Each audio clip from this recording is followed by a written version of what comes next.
we doing this again? No, I figured it out this time. Yeah, we're ready. What's up, guys? 26th episode, Frag Logic. Today's a pretty special show.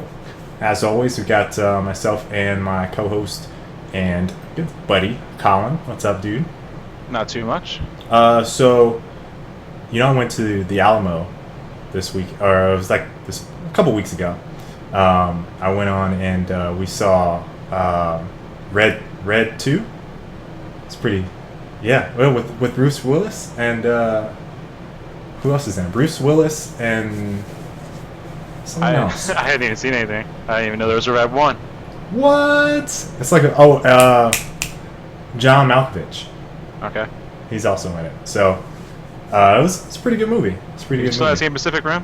I still have not seen Pacific Rim. I wanted to go see it, but Christy was like, no. What?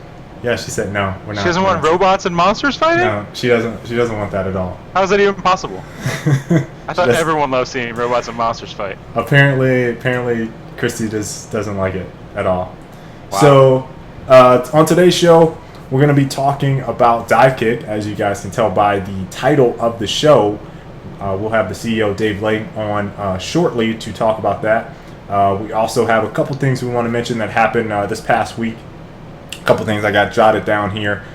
First off, Colin, saw some more news on the Oculus Rift. We we talked about that last week, and most recently they said that I saw on Polygon, actually. That's been like my go-to source right now. Polygon has been killing it.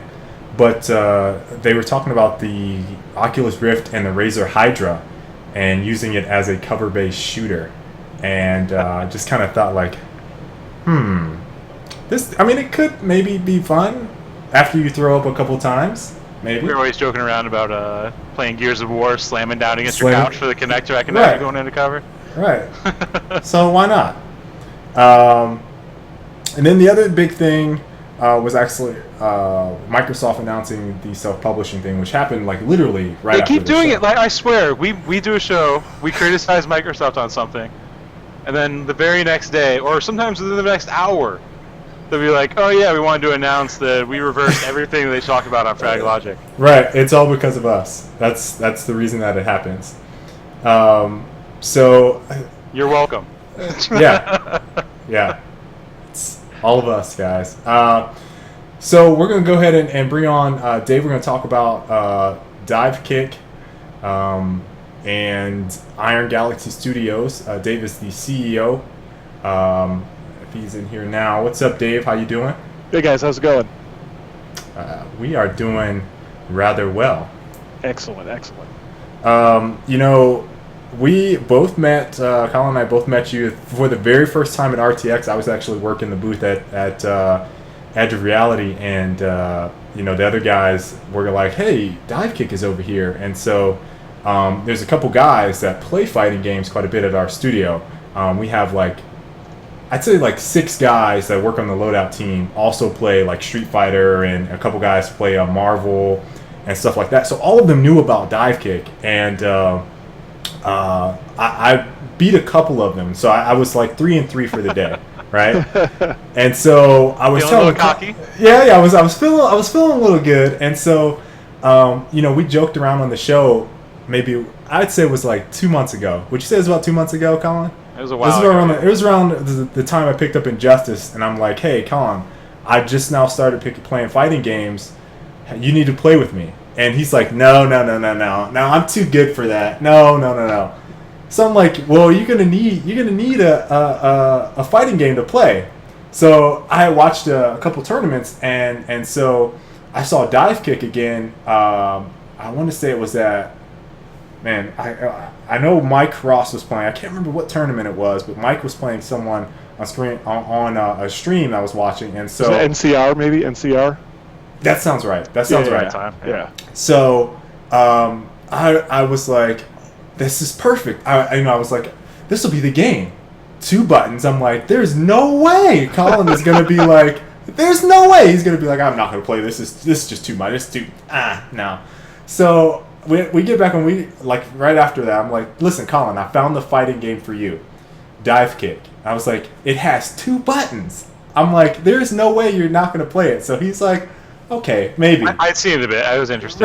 Right. So he's like, okay, maybe. So the fact that you guys were at RTX, and he obviously we both live here in Austin. I'm like, hey, listen, dude, why don't we have a little friendly one-on-one? And so he's like, okay. So we play first game, he wins.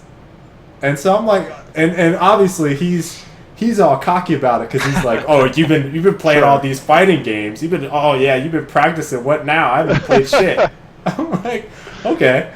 So then that's when we tweet out that we had our play-by-play commentary I did a on Twitter barrage. The funny thing about that is we have some buddies at MLG, and one of them were like, hey, they were writing articles or whatever for Dota, and they're like, hey, can was it Siren that said, hey, you want us to write up an article on the MLG website about the 1v1 on Divekick between you and Skyless? And we're like, yeah, it'd be pretty cool. So anyway, Dave actually tweeted at us and was like, he's going to put $10 down on me, right? So I'm like, okay, yeah, I got this. So I think Colin ended up winning. No, I won the first two. The first two. Yeah. So we went to 5, and so I won game 3, right? And so I blew him out. It was like I saw that 5-1. Yeah, at that point, I saw that match go down, and at that point, I was feeling pretty good. I was like, okay. Yeah. So after that, Colin gets recouped, and he beats me, and wins 3-1, and shows me up, and Dave unfortunately forked over $10 to Colin, and I gotta give props because I was just kidding. I was like, hey, so do you want to put this to the charity of my choice, or you want to just mail it over? You make the bet, you gotta pay, man. That's the way it works. Like, I respect that. That's good. Listen, it was really cool at RTX because, like, for those who didn't go or whatever, like, Divekick was right across the hallway from Loadout, and that just happened to be like where everybody was, right? People were in line for Loadout, like they're lined up like 20 people deep over there. We had a bunch of people lined up at our station waiting to play Divekick. It's like it was like the epicenter of like gaming activity at RTX, right? And so I kind of just like, I'm sitting there working the merch counter, and most of the time I'm bored, and so I just get the iPad out and I'm like Googling through like who's tweeting about Divekick. And anytime someone does, like I instantly, oh, who is this guy? And I click on him. I see you guys. I'm like, oh, these guys are, oh shit, they're right over there working at right booth. Over there. Yeah. And I see like, oh, these guys are pro gamers. It's like, okay, I should pay attention to what they're doing because these guys will probably be pretty legit. And that's when I decided to up the ante a little bit with a $10 wager. And unfortunately, the one hard and fast rule of fighting games bit me in the ass. So I actually watched the show you guys had right after RTX, and you guys misquoted me. So in that show, you guys said, I said always bet on the black guy. That's not what I said. In fighting games, you always bet against the white guy. Oh, okay. That's fair. It's a key difference. That's fair. Okay. Because I think like the racial tier chart for fighting games is like it's like Asian, then everybody else, and then white guys. We're just all the way at the bottom, man. It's just a sure bet. It's like 9 times out of 10 I'm in there with that bet. This is the one time it didn't pan out. That's actually fair. Thinking about the top placings at EVO, I'm pretty sure that would have made you a lot of money. Yeah. You can get anyone to match that bet. I was so close. I got to thinking, I'm like, oh, this is a sucker bet. I'm in there. This is awesome. Listen, they don't know about this. I feel so bad, right? So there's some way I'm gonna make this $10 back up to you. I promise you. I don't know how or when, but $10 will slip back into your pockets, into your bank account somehow. No, dude, don't worry about it, man. This is fun just being on here. This is we'll call this a wash. Okay. So I know if you guys hear. Okay. Dave, you are the CEO of Iron Galaxy Studios. Correct. Can you tell us a little bit about how you got involved in the industry and maybe a little bit about your studio as well? Sure. I basically got really lucky. Growing up, I was just around computers all the time. I think I got like a Commodore 64 in like the 6th grade, and just started, most kids were like playing games or doing whatever. I just started making games. I taught myself to program and just kind of started doing that like for the last, 30 years. I've just been making games in one way or shape or form. And it never occurred to me, like I went to college, I ended up doing like electrical engineering at University of Illinois, and it never occurred to me I could make games. And like I'm flipping through like this issue in Next Generation. I'm like just leafing through, and the very back I see like all these ads for like game developers. I'm like, I felt like an idiot. I feel like, do you really think Santa Claus? These games just appear? Like, no, of course people make these things, right? And so I applied everywhere in the world. Basically, I could find jobs. I got like 3 callbacks back. Ended up at a place called Sculptured out in Salt Lake City. I got my start out there in '96 professionally, and just kind of been like jumping from studio to studio as they close, kind of doing my own thing. In 2008, I was at Midway here in Chicago because I'm from here originally. Okay. And that place was kind of going down the toilet, fast and furious, and just kind of punched out on my own and did some contracting, and through a bunch of good breaks and a bunch of like really good friends, managed to grow it into what we have today. And right now we're like about 60 people, and Nice. working on tons of stuff. And right now Divekick is definitely the focus. Okay. So Pretty awesome. yeah, Pretty it's fun. awesome. It's been fun. So It's pretty yeah, cool you had looking at your, it's pretty cool looking at your guys' game list and seeing how you kind of got better and better projects over the years, which I think is how a lot of the studios start. Is it's Yeah, like small contract jobs and you just ramp up from there. It's weird because it's like most people these days, like no one would do what we did. People would just like, we were in a weird position, right? We had a bunch of like veteran guys who were not going to go on a diet of ramen noodles, right? Like they needed insurance, they needed paying gigs. Whereas like everyone today that starts a studio, they're just like, no, I'll make this game. I get this game in my head. It has to get out. I'm going to go make it. And if it works out, awesome. Then I get to make another one. And if it doesn't, then I'll get a job. And so like, it seems like no one's doing what we do anymore, which is just like, do all these contract gigs. Like with Capcom, we've done, I think most people know us for the stuff we've done with Capcom, which is like Street Fighter 3 Third Strike, Marvel Capcom Origins, Darkstalkers, D&D Shadows of Mystara, and just kind of like building the reputation of the company and getting some money in the bank and doing that sort of stuff. So we could finally, when we saw an opportunity we really liked, like Divekick, we could kind of invest in that and do it the way we wanted to and do it right. And it took us a long time to save up that money and kind of get all that stuff together, but we're finally there. So that's pretty actually, sweet. you guys, Divekick was initially a Kickstarter, right? By Adam. Yeah, it was really like this is like a book in itself, but I'll try to give the shortest version possible. So because of all the work we do with Capcom, we tend to hire like some FGC guys whenever we can, right? And Adam at the time was the editor-in-chief of Shirokin, which is like, for those who don't know, it's like one of the biggest fighting game, if not the biggest fighting game website in like North America and Europe. Yeah. And Yeah. And our producer at Capcom kind of like pointed us to him and said, hey, this guy really wants to break into the industry. Maybe you could find a place for him. And so we hired him on as like a producer/designer. And when he started, he's like, hey, just so you know, I'm kind of working on this little fighting game on the side. It's just me and my friends just to promote, this tournament I do. I'm like, oh, don't worry about it. You told me about it. It's like, oh, it's 2 buttons. He's telling me about it. And I'm like, oh, that sounds really, really dumb. Okay.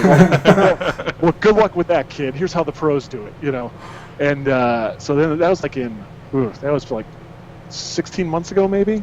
Okay. And then I went to his tournament, which is UFGT. It's like one of the majors in the fighting game scene on the road to EVO. It's like one of the qualifiers. And I got to play it there. And I was instantly like fell in love. It's like, because it's the thing that's amazing about Divekick, for those who don't know, it's only 2 buttons. Like there's literally no joystick. There's nothing. It's only 2 buttons.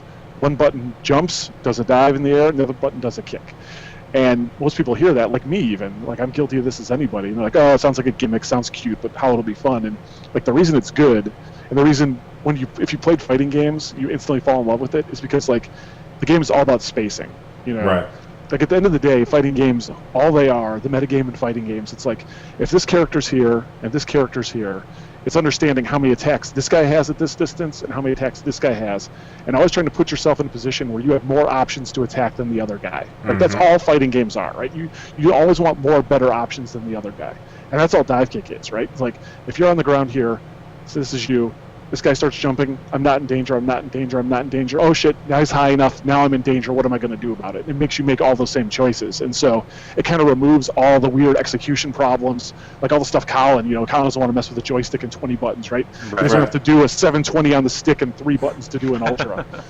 It just removes that barrier of entry for everybody, and just lets you get to the awesome part of fighting games. And so, anyway, fast forward a little bit. Adam was going to do a Kickstarter. He was going to just throw it up as it was on Steam. At that point, I think it's safe to say it was a prototype, but not a game. Yeah. And I kind of just kept like harping at him, like, dude, like, let's not make the game you can afford to make. Let's make the game you want to make. and eventually kind of wore him down. And we brought it into IGS and kind of made a full game out of it. And he still keeps total creative control. Everything he wants, he gets. It's just we get to kind of wrap our experience and our expertise in making higher production fighting games and online with GGPO around what he wants and just make it awesome. So it's been super great. That's sweet. That's definitely sweet. Is there? I mean, I try to think about how I want to word this. Is there anything that you guys thought about or that he wanted to do? Because you just said he had creative control, where you guys were like, no, that's kind of stupid. No, don't do that. No, we always, when it comes to like creative things, like the one thing I was worried about at first, and this is the moment I basically like let go of the reins, right? Like, was when he started talking about he wanted to do the special techniques, which for those who don't know, like if you for characters in the game, if you hit both buttons at once, they have one special air in the ground and one special air when they're in the air, and they're different, and it just kind of adds some variety and depth to the characters, right? And I was like, oh, I don't know, it might ruin the simplicity of it, but let's prototype it and see what happens, right? Let's not guess. We can make that and prototype in a couple days and see if it's good, and sure enough, it was awesome. And so at that point, I just stopped worrying about it. I mean, there's always going to be like, financial realities. There's going to be stuff you don't get in because you run out of time. Yeah. But there's never going to be, there was never something where I just said, Adam, that's just a bad idea, don't do it, Okay. Right. I'm trying to look through some of our other stuff that we have, kind of like some notes. All right, so this is a question that I think that I kind of had because, all right, so I think watching it on stream and then seeing people hit two buttons and then actually playing it when you're hitting the two buttons are like two different things. Yeah.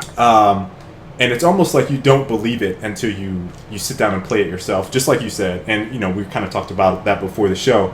What was the decision behind only having two buttons? Was it just like, we're not going to take this serious, it's kind of like hokey doke fun, or was it like something he was really adamant about and what you guys wanted to do? No, to hear Adam tell it, basically, it started off like him and a bunch of his friends it's like the day Marvel 3 launched, right? Like that weekend. Him and a bunch of his friends, they basically like, hey, we're going to spend the weekend at my house. We're going to grind Marvel. We're going to find everything there is to find about it and just get really good.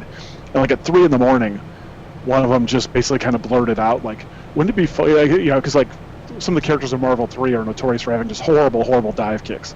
Like the hitbox on Wolverine is like literally the size of Wolverine, right? When he's doing his dive kick, And so they were just kind of having some fun with that, and they're like, wouldn't it be hilarious if there was a game called Dive Kick? There were only two characters called Dive and Kick, and all you could do was dive kick. And then there's kind of like, ha, yeah, that'd be funny. And then one of them was like, dude, I could totally make that. And so they just kind of started to do it on a goof. But I think they pretty quickly realized they stumbled onto something really, really great. And that's when they got serious with it, Okay. So. Okay. Pretty good. Pretty good. It was always kind of interesting to me how that would have come to be. It is one of those things, like, I showed it to a few people who had never... They were kind of, like, vaguely familiar about the game, but they had never played, they'd never really watched it. Quinn actually was one. Quinn Del Hoyo is a designer over at 343. And actually got him to play a match with me, and he was kind of like, whoa, after playing it, I get it, Like, yeah. Once he starts hitting the buttons, it's like, oh, okay. Yeah, that's the biggest barrier we have for finding an audience for the game. It's just, the natural, and once again, like, let me stress, like, I was this guy too, right? Like, the complete natural disbelief that this thing is anything but a gimmick and good, Right. That's why we go to all the shows, because we want people to try it. Because, like, I've never had given a demo where someone walked away from that and it's like, it's trash, Right. It's like, once they play it, they love it, so. There was a lot of, like, there's lots of that after their first game. Yeah, definitely. I think, and you mentioned Quinn. Funny thing is, Ian, who now works at Battle Cry, I think is the name of it. Yeah. But he is the same way. I mean, he's a hardcore Street Fighter guy, and he was joking the whole time, like, ha, it's that's just like fun. I'm not gonna try it. And then after he tried it, he's like, oh shit, this is. I mean, that's everyone's reaction. Yeah. Oh shit, this is actually. Like, this actually teaches you basic fundamentals of fighting games that are very important. So he just shut up and he was a believer. So I definitely see, like, the way you guys are approaching, like, hey, just try it. Like, and once you get people to just try it, then they're like, it's just bing, okay, yeah, I'm sold. Yeah, and if you couple that with kind of like everyone on the internet, their natural tendency to hate everything sight unseen, Yep. you know, it's a challenge at times. But I'm really happy in general. I think we've kind of, knock on wood, I think we kind of like crested that mountain, and we've got enough word of mouth now where, like, people will be willing to give it a shot. Okay. No guarantees everyone will fall in love with it or whatever. But I think now I feel pretty good about our chances that people will at least give it a chance. So. Well, we'll see here in a couple of weeks when the game comes out. So Yeah. if next time you see me down at RTX next year, I'm like wearing a sandwich board and I'm selling like hamburgers and hot dogs. Then you'll know this was a complete failure. But so you mentioned that you guys have some of the fighting game community regularly at your studio, obviously, to check out and probably test some of the games that you guys have created in the past.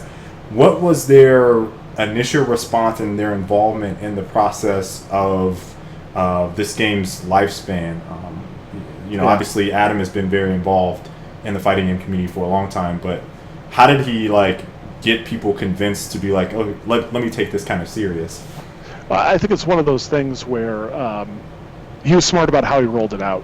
At first, I think he just started bringing it to tournaments. I don't think he made too big a deal out of it or shoved it down people's throats. But he brought it to UFGT, then he brought it to Evo, and then just kind of let word of mouth take care of itself. Because Adam, he's been in the fighting game community forever. He had a brief break there in the middle where he stopped kind of doing FGC stuff. But yeah, everyone knows who he is. They love him or hate him. They know who he is.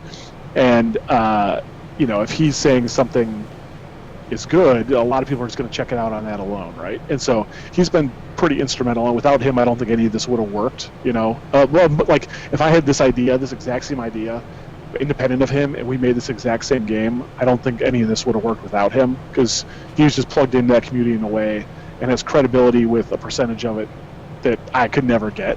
Okay. And it's just even stuff like if he wants to do a balanced session, he can just have 8 really highly skilled, maybe not really famous players, but really guys that grind, 30 hours a week in Marvel or Street Fighter 4 or whatever. He could have them at his house for a weekend, and they can just kind of check out new characters, figure out what's balanced and what's not. And that would have been really challenging for us to do without him. So all that stuff kind of flows through him. Okay.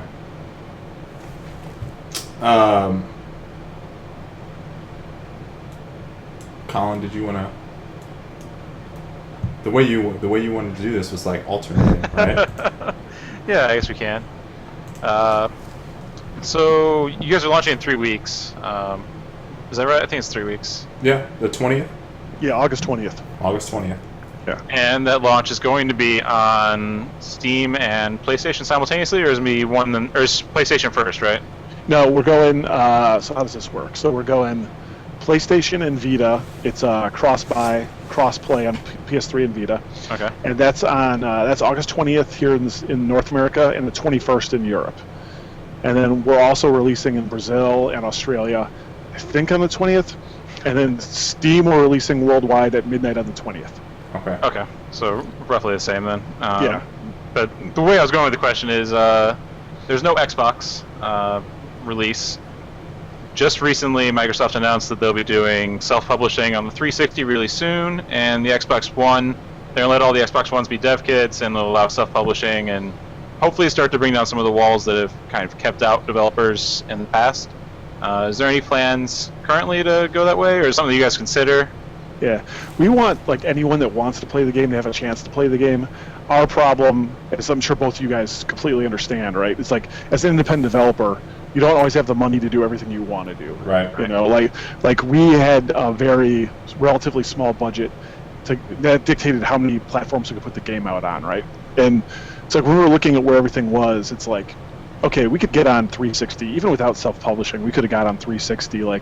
It's not super challenging to go get a slot from Majesco or 505 or Namco or Capcom or whatever.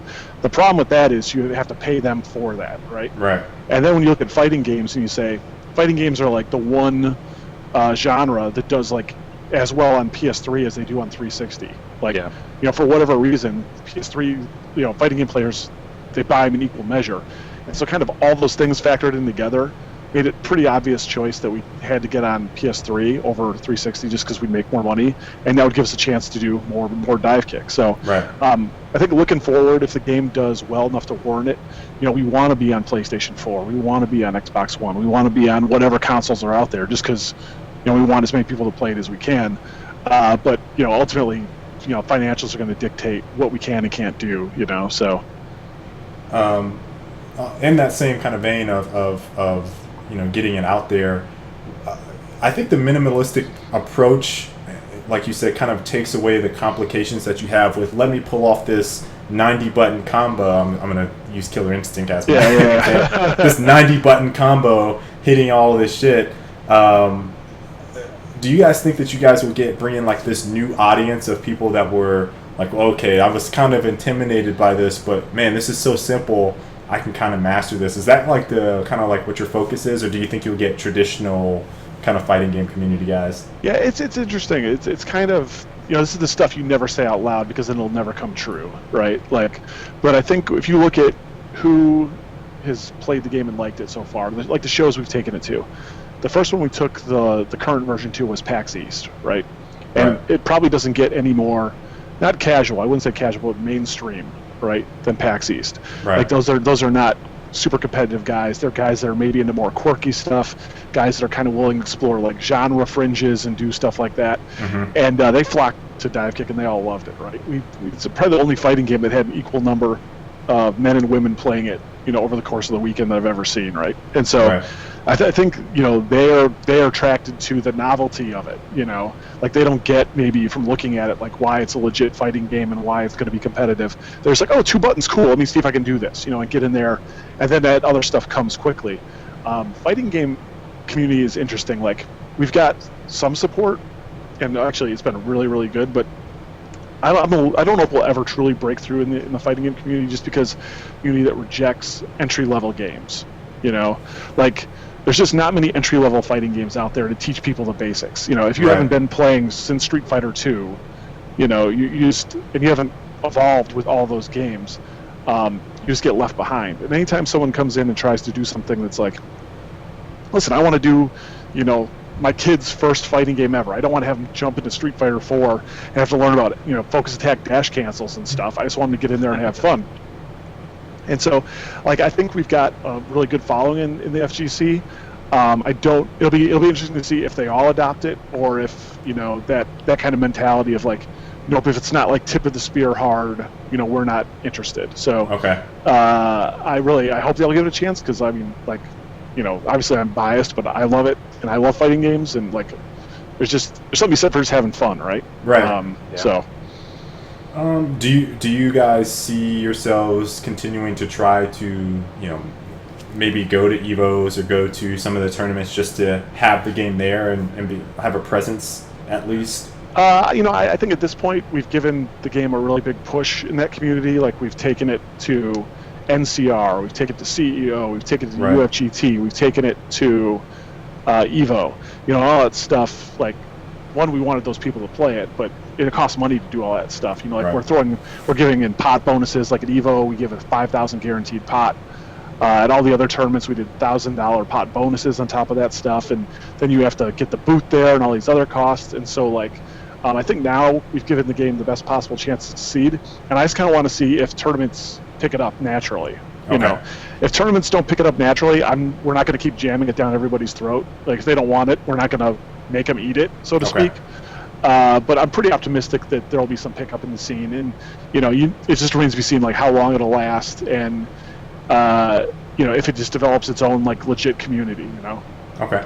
Yeah, it seems like with the FGC, there's lots of games that are kind of on the fringe where they get played here and there, but they'll never be Marvel or Street Fighter big. There's a lot of those BlazBlue is one example. King of Fighters even. Yeah, King of Fighters, Persona. Yeah. So all those are there, and they kind of linger. I even saw Catherine was getting played at a couple tournaments for a while. So it's just I imagine that for me, it seems like looking out from the outside looking in, it seems like probably one of those things that'll be on the fringe. But at the same time, if one person went on a tournament spree or something, I don't know, I could see it getting legitimacy that way. Yeah, I mean, the thing is, like, I think so that was kind of like what I'm worried about. Now, I'll make the case for it, right? So like the case for it is like, if you're just, you love going to tournaments, you love watching streams, but you don't delude yourself into knowing, like, listen, I don't have the 40 hours a week or whatever it is to spend in training mode and get the muscle memory and like learn all the links and the combos and the chains and all this stuff. Like, that's just not who I am, but I still love this stuff. I think those people could take a look at Divekick and say, like, well, listen, like, I don't have to spend that much time. Like, I've been playing fighting games my whole life. Like, I'll just pick this up and be good at it.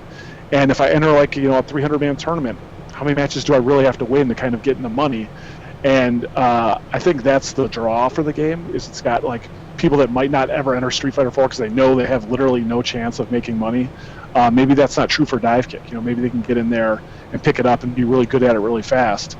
And catch a couple breaks here and there, get a good path, and you might be in the money all of a sudden. So, I think like that's the argument for it. And to circle back to what you were saying, Colin, if we end up as a fringe game in the community, like meaning not a Capcom game, I'm totally thrilled, right? Yeah. Like if there are people that love it and it's at tournaments in any capacity, like I want to support those people for the next 10 years. Like. I'm not going to be, oh, this isn't big enough. This isn't nearly the success they hoped for. Be gone. It's like, if it finds people that want to play it in tournaments, like we'll support them all the way. Okay. That's good. I feel like a lot of developers, especially in the past couple of years, have been like, yeah, we're going esports, and then like their game doesn't make the big time. It's not like competing with StarCraft, and then they're just like, yeah, this is expensive. I think I'm just going to go ahead and back off entirely. Like. Yeah, we have a lot of. No updates, no spectator mode. Like they just stop whatever they were doing and drop everything.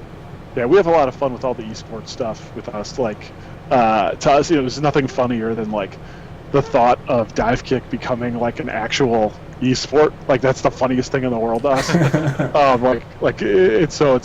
have a lot of fun with that. But if anything even remotely approached that in real life, like I'd faint from happiness. It'd be amazing. With some of the things that not necessarily going to events, but perhaps maybe getting baked into the game eventually, would you guys be supportive of perhaps online tournaments? Yeah, I think one thing we need to do to get that scene working is we need to grow our in-game lobbies a bit. Like right now, we don't have a good way where like you could host like an 8-man tournament and stream it all yourself. Like it's one of those things that like when you're making a game and you're selling it for $10, and you look at like, okay, it's this much to make the game and then this much to do 8 people lobbies. Like that's one of those things that got glopped off the plate, right? Okay. But if the game does find an audience and we do get a chance to make more Divekick, like that'll be one of the first things we go back and revisit. Okay. So, ultimately, just kind of like this is the game we could afford to make. We put our blood, sweat, and tears into it. We think it's really good, and if people agree with us, then they'll get more. Right. Okay. So here's I think the one question that's probably my burning question is the stick itself. Yeah. So the stick. It's not a stick. Okay. Well, the control. The 2-button controller. We call it the kickbox. All right, the kickbox. I like that. The kickbox. So I guess there's 2 questions I have. One is, how will people be able to get it? Is this something that's being sold by you guys? Is it coming with the game? How can you get it? So the ones that got made for us were done by a company called Hitbox Arcade. And I don't know if anyone's familiar with them, but they make the sticks that don't have a stick on it. Like the D-pad for them is 4 Sanwa buttons, right? Okay. And so they've got like the 6 buttons or the 8 buttons over here, and then 4 buttons for the D-pad. And there's a lot of people that prefer that over the stick because basically, the throw on the button is shorter than the throw on the stick. Right. And feels more responsive. So those are the guys that made them for us. They're basically, in every like meaning of the word, prototypes. But if you were to contact those guys, I bet they'd make you one that would work on PS3 and PC, just like they made them for us. So no official plans to make those. I actually prefer playing with a PS3 pad myself. Like I play on L1 and R1. I think that's like the best feeling thing for me. But like, yeah, if you really want those, and there's a lot of people that do, if you contact the Hitbox Arcade guys, I'm sure they'll hook you up with one. Okay. So that basically handled both my questions, because I was very interested to know Well, did you guys build it? Was it built in-house, or was it through someone else? There was one when Adam first showed it at UFGT. He had someone else make the original ones for him. Hang on, I'll show you a piece of video game history. Hang on 1 second. Okay. It's a shame that they can't find a way to ship it. I mean, it's an arcade title, so it's not like it's physical in the first place, but Right. that would have been pretty cool. I want one. I'm requesting one. Okay, so this was the original one Adam had at UFGT, It's legit. and so it's got these buttons are poppin' music buttons from the Japanese arcade game. I don't know how he fabricated this case, but you see, like, he got these ghetto ass kick and dive kick stickers on it. Yeah. And he like just put them all on there, and so this works only on PC, and he had to use like Joy to Key to get it working with the game, and it was like the most jank setup of all time. Then he basically said, like, he took this to the Hitbox Arcade guys and said, "I want better ones of these," and then they made us a bunch. So It makes an sweet. impression. Like, I think, especially showing it at events and stuff, like, it makes a big impression when you're walking by and you see this like special setup that other games don't have. Yeah. yeah, it's key. Like, one of the things we figured out in playtesting is that controller, or the ones we have now, are actually crucial to a good initial experience with the game when you're showing it like a public event. Because Right. like when we would test it in the studio and have like a regular fight stick hooked up, or like a regular DualShock 3 hooked up, everyone would naturally try to navigate the menus like with the joystick or with the things. Right. It's like, no, in our game everything is just 2 buttons. You scroll through the options one at a time. You confirm your selection by hitting both at once. And people just naturally, even though you would tell them that 10 times, they'd be playing the game with like one hand, and their hand would like be hovering over the stick, like not just like waiting to do it. And so I don't know what to do with my hands. and you know, it is like when you're demoing a game, like you just want to strangle the person, right? It's Right. like, no, you don't need to do that. You're doing it wrong. And so those kickboxes really fix that problem. Like when you take one look at that controller, it informs everything you need to know about the game design and how to play it to the player. Right. And it removes. It basically is less intimidating, and it kind of, you can't make mistakes, input mistakes, basically with those. And so those are super valuable when you're showing at an event, and you maybe don't. Some guy just walks up and starts playing, and you don't have time to sit with him and explain it to him. Right. So That's pretty awesome.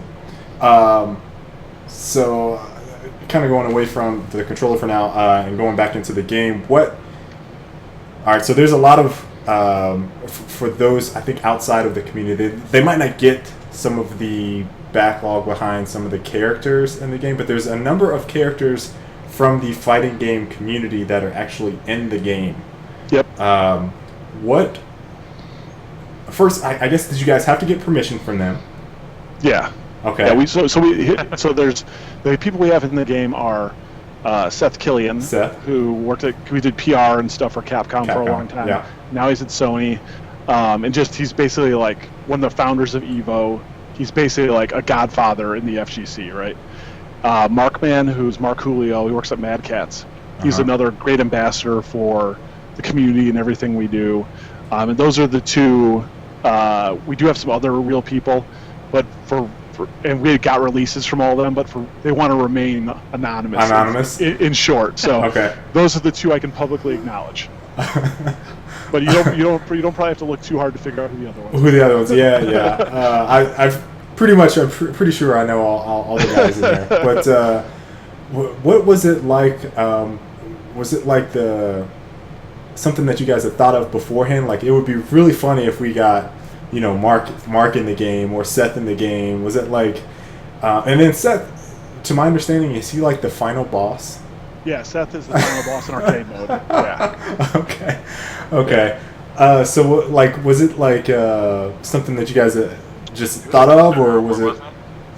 Say it again. I think it was a Kickstarter award level initially, wasn't it? Yeah. So it's basically all those things, right? So, like Seth and Mark were just people that we knew, that Adam and I knew, and thought, hey, it'd be awesome to get those guys in, right? It'd be good for us because if they kind of like give it the stamp of approval, that gives us some legitimacy, and it'd be cool for them because who doesn't want to be in a video game, Right. And then, but there were some people who were Kickstarter backers. We ended up canceling that Kickstarter once we got involved because we didn't want to be in the sticky situation of like taking money and then funding it ourselves. So we ended up canceling the Kickstarter, but honoring all the backer rewards. And so there are a couple of people that did pay or they were willing to pay anyway, the $3,000 to get themselves in the game, and we honored those. Okay. Okay. It's pretty sweet. Yeah, it was a really cool. I didn't realize. I knew the Kickstarter would cancel. I didn't know you guys actually fulfilled the rewards anyways. That was pretty cool reading back and seeing the response to that. Yeah, it's like that's one of the things. Like, it was a really weird.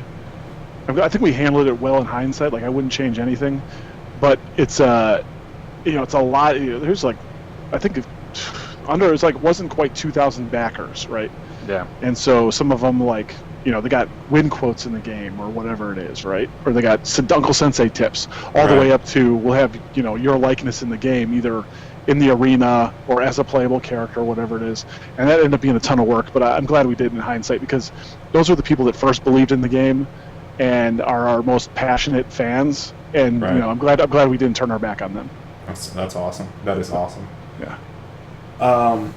What type of additional content do you guys have planned? Is it like more characters, more levels?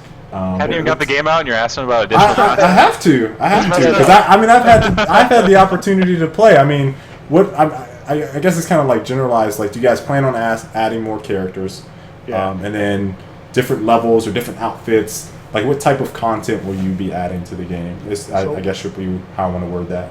So whenever we think about that kind of stuff, we are laser focused on stuff that makes the game a lot better. Like, we don't want to do cosmetic things or little incremental improvements. Like, if we take whatever money we have, we want to make it the biggest impact possible with it. And so if we were to do more content, once again, if the game finds an audience and warrants us making more, Adam's got a bunch of characters kind of drawn up and designed already. Okay. Like, he knows what their supers are, what their backstory is. He's got the Divekick Bible, and it's this thick. And chapters 9 through 30 are the next characters. So Okay. we just have to kind of get to the point where, okay, this makes sense to make some of these guys, and then figure out, do we do it in a sequel? Do we do it as an update? Do we do it as DLC? And just kind of walk through all those problems when we get there. Okay.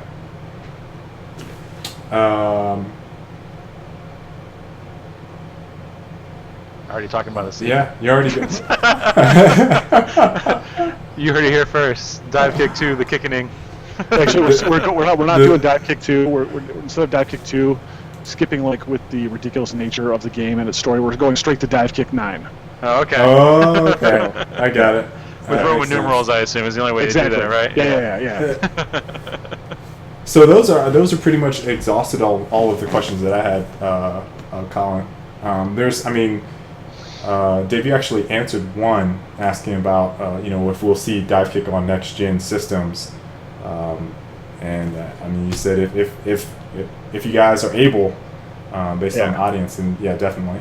I guess the only thing I had left was how was the greenlight process for you guys? I know during EVO, this big push was to try to get that final push of support before it got greenlit, and just last week it got greenlit, right? Yeah, it got greenlit last Wednesday.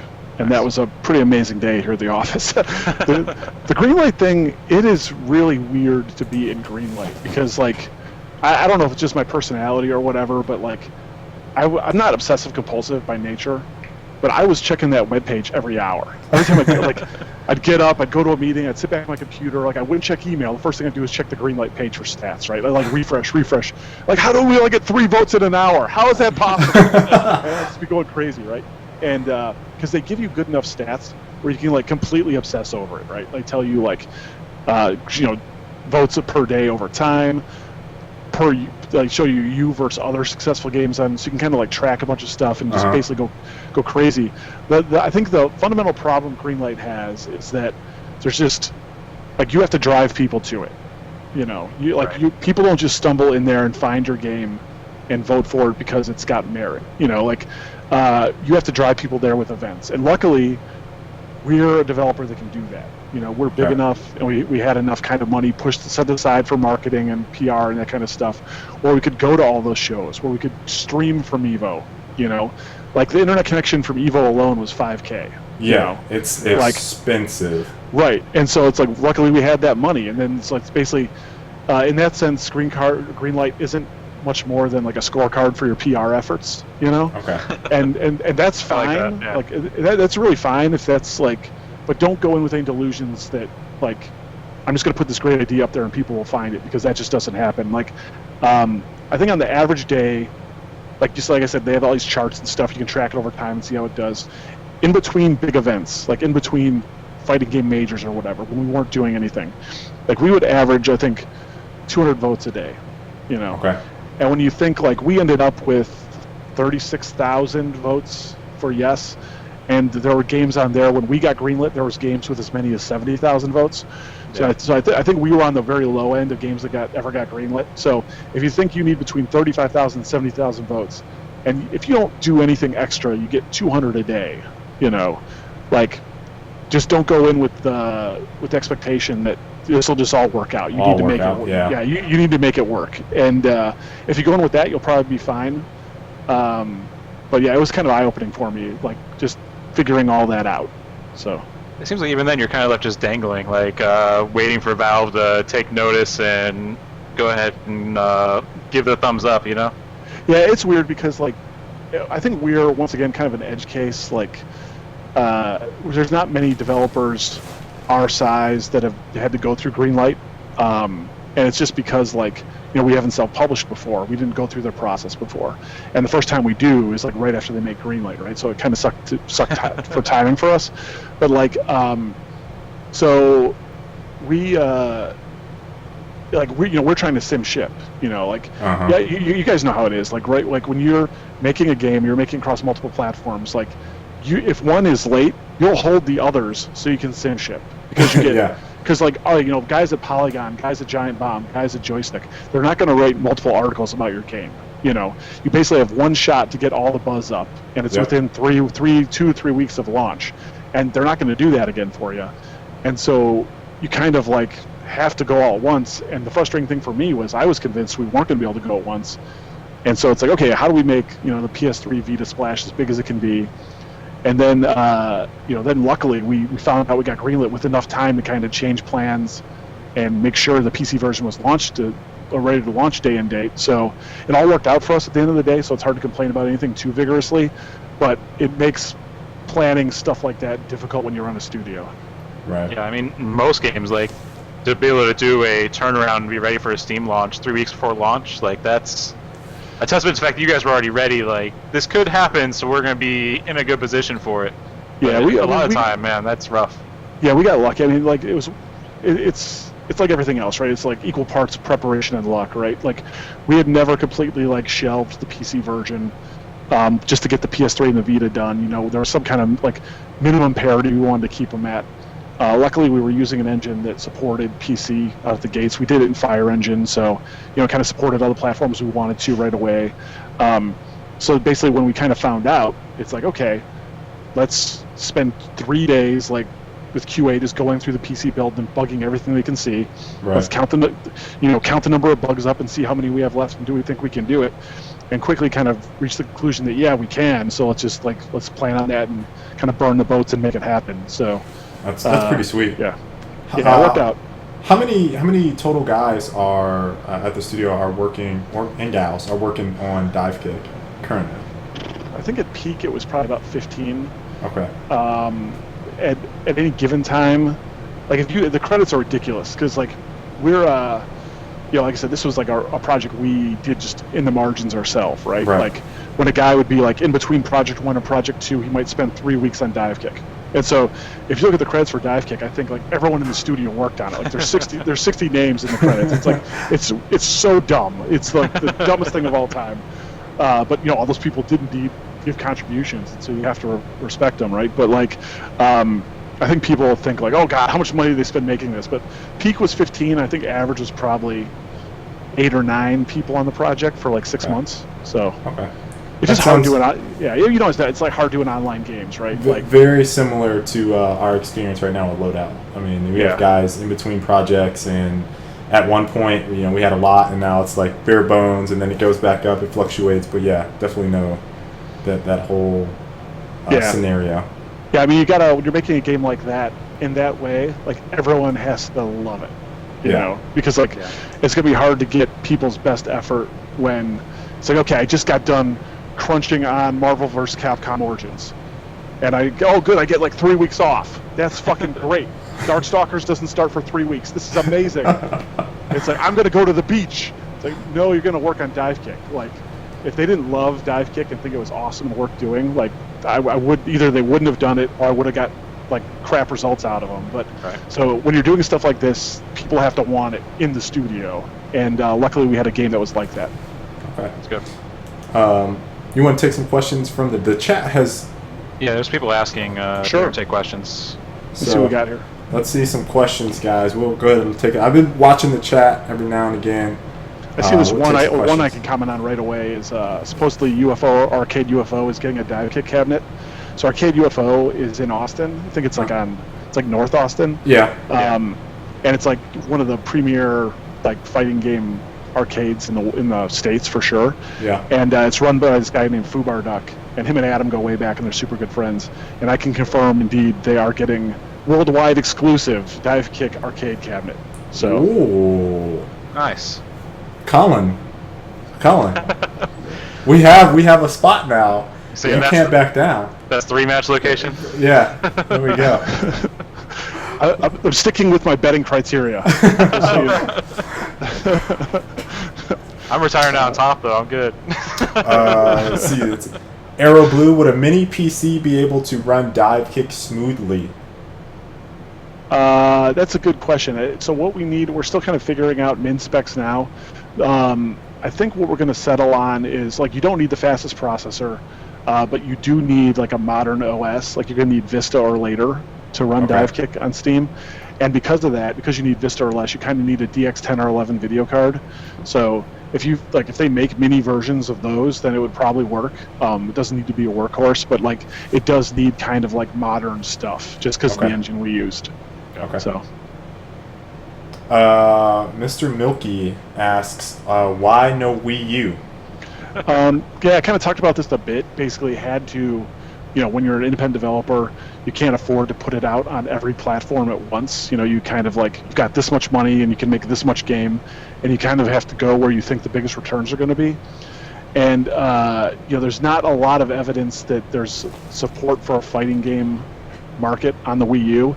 And you could easily argue that's because no one's done it, you idiot. But like, when you're making bets and they're really important bets for your company, that wasn't a risk we're willing to take. So, like I said, if the game does well, and game does like really, really well, we want it everywhere, but we need some validation that people want it, and this is something that like you were not the only people in love with, But yeah, like I said before, I would love to get it everywhere possible. Do you think that being on the Vita makes a good argument and case for being on perhaps the 3DS? Yeah, like I think the Vita experience is great. So like, we're on the Vita for a couple of weird reasons. Like one, I have a Vita and I just want more games for it. But primarily, Sony really, when we showed Sony the game, we weren't talking to them about the Vita originally. We were talking to them about just the PS3. Right. And then they're like, well, if you guys did a Vita version, we could give you all this kind of marketing support. We could do all this other stuff for you. And they made it basically a very compelling business offer to get it on the Vita as well. And in hindsight, I'm so glad we did, because like there's nothing better, like when we're doing testing right now, like, I'll be at home on the Vita and I'll be on the couch, my wife will be watching Real Housewives of Atlanta or whatever, and I'll just be sitting next to her like playing people on the PS3 in the office, just doing some testing, and it's amazingly fun. And like the fact that it transfers so well to the Vita makes me think the 3DS could totally do a great job with it. So yeah, it just, when at first I thought it was just PC and PS3, and then I don't know, I must have been watching one of your guys' videos. By the way, you guys have some awesome videos on your thanks, YouTube man. channel. Thanks. But I saw on one of them at the end, it said like Vita in the advertisement at the splash page at the end. And so I was like, Vita? I was like, wait, that might actually be pretty damn good. Yeah. Kind of thinking about it. So yeah, I'm kind of pumped to see it on handhelds because I think it would be a good experience for that type of player. Yeah, the Vita version's great. Like, I think it's my preferred version. It's got this awesome mode that the PS3 doesn't have. So pretend this is a Vita. Actually, this is a PS4 controller. I shouldn't hold this up. Hang on. Hang up. Oh, screw it. We'll go visual aidless. So, we have local co-op on the Vita, and so the way it works is the X and the circle button are dive and kick for player 1, or for player 2, and left and down on the D-pad are dive and kick for player 1. And so we call it the most romantic mode in all fighting games. Yeah. And so you're sitting there with your buddy on the plane, just grinding out local co-op on Divekick. It's amazing. It's really fun. That's pretty sweet. It's a bit like a bit like thumb wrestling in the sense that it's lots of wiggling around and trying to throw the person off by moving the screen. Yeah, exactly. Right. There's a certain code of honor to the most romantic mode in all video games. But, yeah. Let's see. Just an open question from Red Hat Drew, Andy. Andy he was there. Andy talked to you at the. Yeah, Andy's awesome. Yeah, talked to you at the show. He is. He said, for all of us, I guess, as a panel question, other than Divekick, what's our favorite fighting games? Dave, I'm gonna let you go first. If it's of all time, probably the one I played the most of all time was Virtua Fighter 2. There was a period in my life where I'd play that like every lunch break when I got home from work. I just play it all the time. If I had to say today, the only one I even attempt to play competitively is Street Fighter 4. Okay. I can't play Marvel; it's too fast. My old man reflexes cannot keep up. And Street Fighter 4 is slow enough where I kind of can at least kind of feel like I know what I'm doing. So. Okay. My favorite fighting game. I don't play a whole lot, so I played Street Fighter 2. I played Tekken. I played Smash. And then Street Fighter 4 and Injustice. And I would say out of those, and if you want to count Fight Night, can we count Fight Night? Sure. Yeah. All right. Fight Night because we made money on it? Yeah, we made money. We made quite a bit of money on Fight Night. But I would probably say Smash is my favorite out of all of those because as a kid, it had more fun because I played with my brother and my cousins. So that game, the experience was better than any other fighting game that I've had so far. Yeah, Smash had a big revival at EVO. They were kind of excommunicated from the fighting game community, 5 years ago or whatever. They could be banished to their own tournaments and do your own stuff. But they won that. The guys who run EVO had this big kind of charity drive, and the winning community gets their game in the tournament, and Smash won by a lot. And it was really, really cool seeing those guys there. And, because they still have to play on CRTs. You can play on LCDs on Smash. So seeing guys lugging CRTs through the hallway from hotel room to hotel room, and the tournament was super, super hype. It was really fun. So I'm glad those guys are back, and it was good to see. I'll throw out Power Stone, which is barely a fighter. It's a brawler. Yeah, it's back a brawler. on the Dreamcast. Yeah, brawler would be the more proper term. And then Fight Night because I made money playing it by cheesing over and over. So you guys talking about Fight Night round 3 or 2? Round 3. They had it at the World Series of Video Games.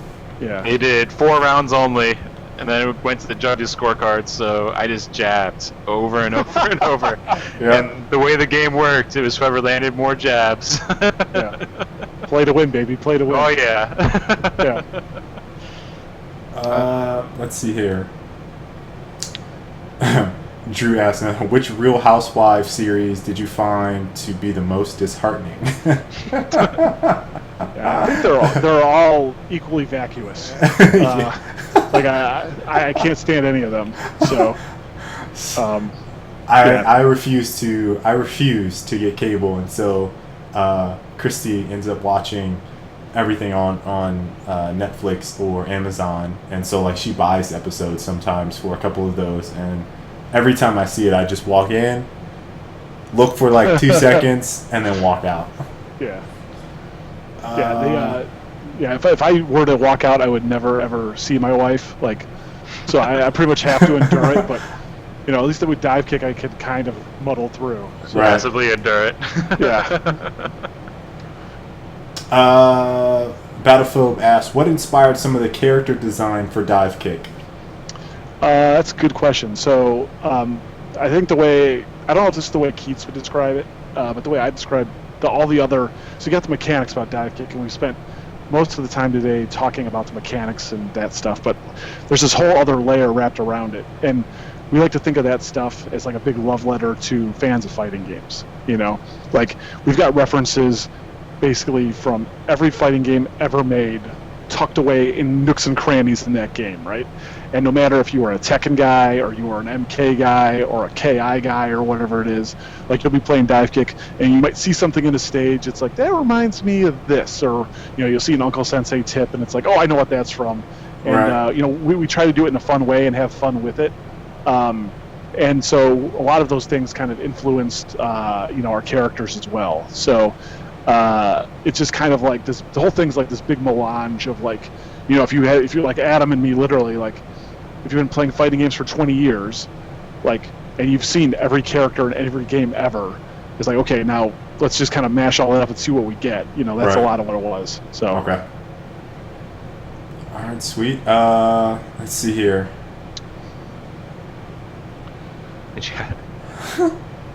In the new Smash, He has to be as nerfed dive yet, which I think is funny. Just to bring up the topic of, have you guys had lots of nerf so and so, buff so and so type discussions? Yeah. I mean, at its core, it's a game of two actions. right. And we did have one problem at CEO, which is the major in Orlando, where we just you know, we kind of like took just the latest build off the build server, right, and threw it on the PS3s and brought it down there, and discovered like in the tournament that there was a major bug in Stream Monster, who is basically his hitboxes were not in the right spot and they were too big, and one of the players like figured this out over the course of the weekend and rode that to a title. And so, Oh. and so we had to fix that promptly.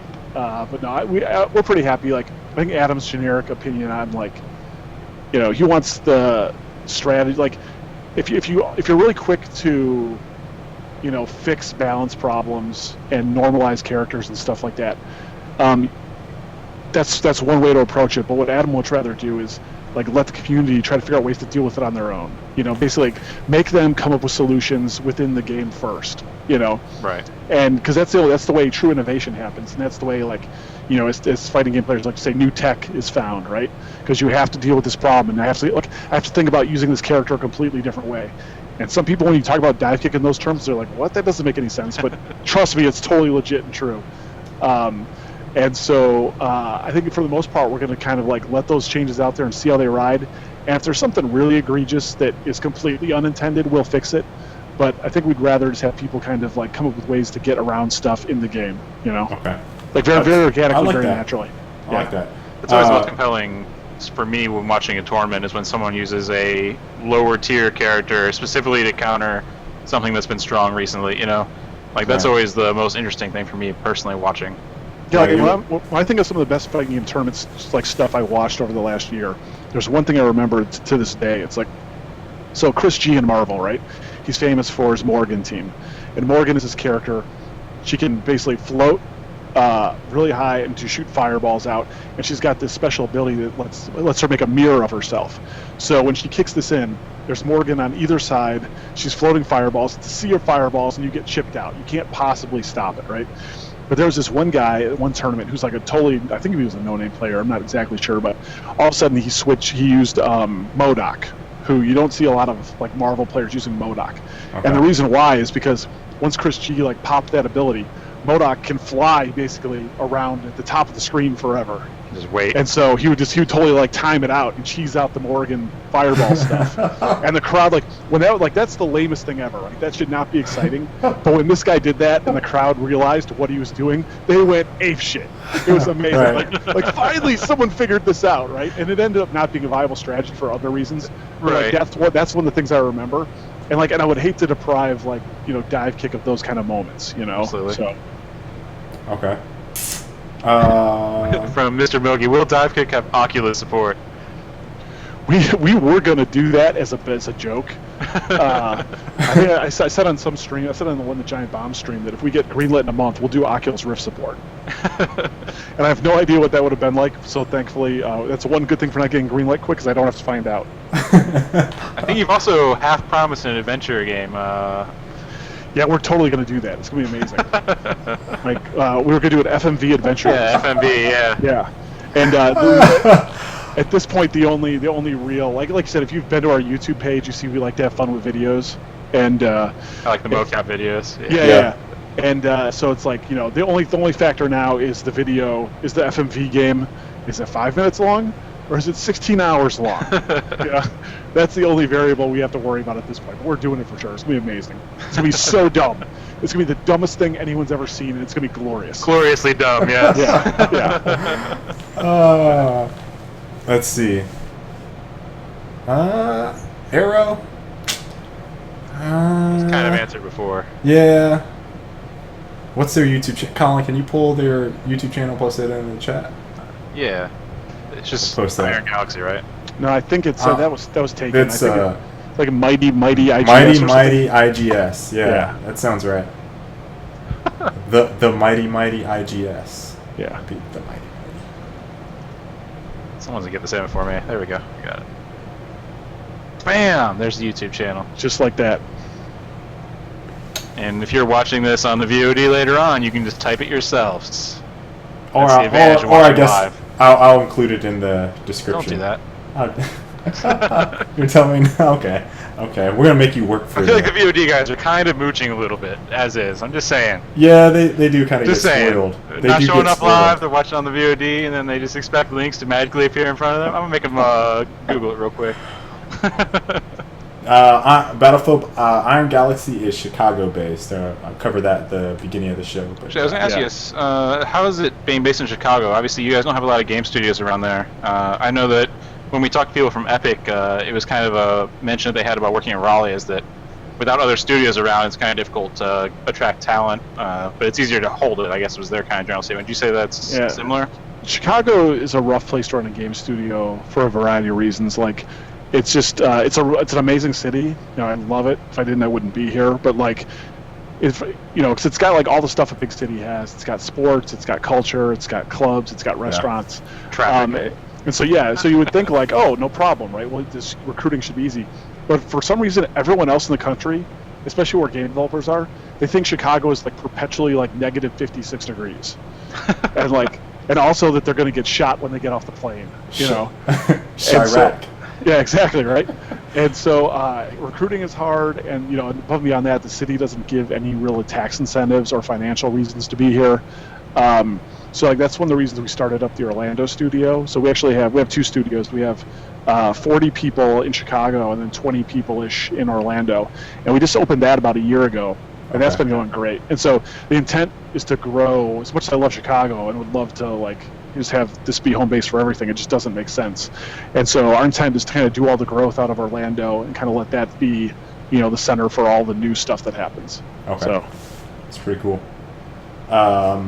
So we have any more questions? I'm gonna wrap it up. If not, I think it's also the questions. Yeah, that's good. We covered a lot. Yeah, we did. We hit almost everything we could possibly think of ever. Yeah. So, well, Dave, thank you very much for being on. This was absolutely awesome. Yeah. Oh, no worries. It was fun. Anytime, dudes. We will be looking forward to the game. It releases August 20th. You said Steam, midnight, August 20th. Is that correct?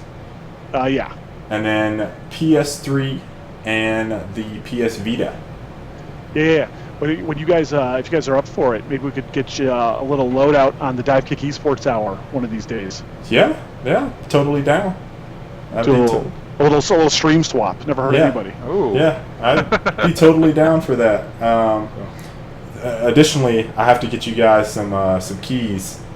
I got a couple from Drew, but then I was telling people, like, oh, what are you doing tonight? And I'm like, I'm on the Frag Logic, da-da-da-da-da. And like, what? And some of them hadn't heard about loadout, and I show it to them. They're like, this looks amazing. And so, like, I was going to hit you up for keys anyway. So, yeah, if you have, like, 5 extra, I'd love it. Okay. Yeah, that'd be sweet. Yeah. But again, thank you very much. This means a lot for us because we're trying to build up a lot of getting developers on the show just to talk more about the industry and things like that. So really awesome. Thank you very much. Well, and no I hope everyone enjoyed the show tonight. Yeah, thanks for watching, guys, and thanks for being on, Dave. No worries. Thank you. Later.